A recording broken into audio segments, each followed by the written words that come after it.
এই যে বিভিন্ন শ্রেণী পেশার মানুষের ব্যাপারে আমরা সিদ্ধান্ত নিয়েছি যে কিভাবে আমরা সুন্দরভাবে প্রত্যেকের জন্য কাজ করব এবং কিভাবে আমরা দেশটাকে সামনে এগিয়ে নিয়ে যাব। এর ভিতরে আরেকটা শ্রেণীর মানুষ আছে, যেই শ্রেণীর মানুষটা আমাদের জন্ম থেকে মৃত্যু পর্যন্ত আমাদের সাথে থাকে। তারা আমাদের বিভিন্ন সময় বিভিন্ন উপদেশ দেয়।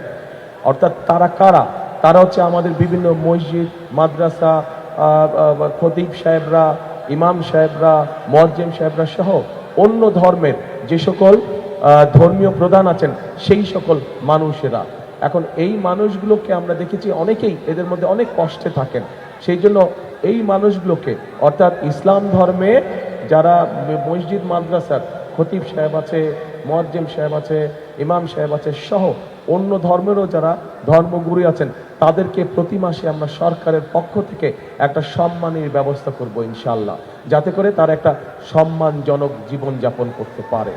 প্রিয় ভাই বোনেরা, এখন কথা হচ্ছে যে এই কাজগুলো তো আমরা করব, এখানে যে দাবি দাওয়াগুলো দিয়েছেন সেগুলোও করব, তার বাইরে আমাদের নিজের যেগুলো পরিকল্পনা আছে যে ইনশাআল্লাহ সরকার গঠন করলে আমরা সেই দাবিগুলো বাস্তবায়ন করব, আস্তে আস্তে কাজগুলো শুরু করব।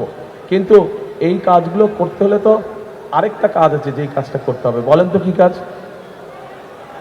এগুলো তো আমরা করব যেগুলো দাবি দাওয়া দিলেন বা আমি যেগুলো বললাম, কিন্তু আপনাদের একটা কাজ আছে। আমার সামনে দাবালিং করে লাভ আছে কোনো? ভোটের দিন জয়যুক্ত হয়ে এসে দেখাতে হবে, তখন বুঝবো এই শক্তিটাকে ভোটের দিন দেখাতে হবে। হ্যাঁ, আচ্ছা, এখন কথা হচ্ছে একটা ব্যাপারে সতর্ক থাকতে হবে। একটা ব্যাপারে সতর্ক থাকতে হবে। কোন সেই ব্যাপার?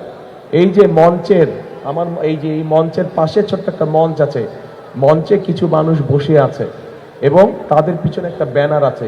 ওই ব্যানারটায় লেখা আছে গুম খুন জুলাই আগস্টের আন্দোলনে আহত শহীদ পরিবার। কথাটার অর্থ বুঝেছেন আপনারা? অর্থাৎ এই মানুষগুলো যে বসে আছে সেটি বিগত 16 বছরের আন্দোলন সহ এই জুলাই আগস্ট মাসে যে আন্দোলন ছিল সেখানে এই মানুষগুলো তাদের আপনজনদেরকে কাউকে না কেউ হারিয়েছে, গুম খুনের শিকার হয়েছে, অথবা নিজে কেউ আহত হয়েছে সেই জুলাই আন্দোলন সহ এই কত লম্বা আন্দোলনের সময়। এখন যেই মানুষগুলো শহীদ হয়েছে, যেই মানুষগুলো আহত হয়েছে, এই মানুষগুলো ত্যাগের তো একটা মূল্য থাকতে হবে, তাই না? এখন এই মানুষগুলো কার বিরুদ্ধে আন্দোলন করেছিল? কিসের বিরুদ্ধে? ওই যে আপনারা 12 তারিখে যে ভোট দিবেন, ওই ভোটের অধিকার আপনাদের কাছ থেকে, বাংলাদেশের মানুষের কাছ থেকে এক পক্ষ কেড়ে নিয়েছিল এবং তাদের বিরুদ্ধে আন্দোলন করতে গিয়েই এই পরিবারগুলো তাদের আপনজনদেরকে হারিয়েছে অথবা বিভিন্নভাবে নিজেরাও নির্যাতিত হয়েছে, অত্যাচারের শিকার হয়েছে। এখন প্রিয় ভাই বোনেরা, ওই ষড়যন্ত্র কিন্তু এখন শেষ নেই। একটা তো পালিয়ে গিয়েছে দেশ থেকে, একটা তো পালিয়ে গেছে, কিন্তু আরেকটা পক্ষ আছে যারা এই দুই পক্ষ আবার আগে থেকে একসাথেই ছিল। এই দুই পক্ষ কিন্তু বিভিন্ন সময় একসাথেই ছিল, তলে তলে একসাথেই ছিল। গত 16 বছরেও আপনারা মাঠে ঘাটে কত পেয়েছেন আন্দোলন সংগ্রামে, তাদেরকে কোথাও ছিল না, ওই ভিতরে ভিতরে কিন্তু তাদের সাথেই ছিল এরা। আচ্ছা, তো এখন এরা আবার ষড়যন্ত্র শুরু করেছে বিভিন্ন রকম। এখন আপনাদেরকে চোখ কান খোলা রাখতে হবে, যাতে ষড়যন্ত্র করে আপনাদের ভোট এদিক ওদিক না করে। ব্যালট বাক্স পাহারা দিতে হবে। 2008 সালে কি হয়েছিল মনে আছে? 2008 সালে কিন্তু ওই যে ম্যাজিক দেখা না, ম্যাজিক এই আছে এই নাই, ওই খালি বক্স দেখায় ভরা বক্স দেখা দিচ্ছে। তারপরে মনে আছে 2008 সালের ঘটনা? কাজে এই ব্যাপারে সতর্ক থাকতে হবে আপনাদেরকে, ঠিক আছে? এই ব্যাপারে সতর্ক থাকতে হবে আপনাদেরকে। এখন যে ভোট যে দিতে যাবেন, সব জায়গায় আমি এই কথাটা বলি, যাবেন কখন ভোট দিতে? কি বলে? তাহাজ্জুদ, রাইট। এই তো, তাহলে মেসেজ আসছে সবার কাছে, খবর পৌঁছেছে, গুড।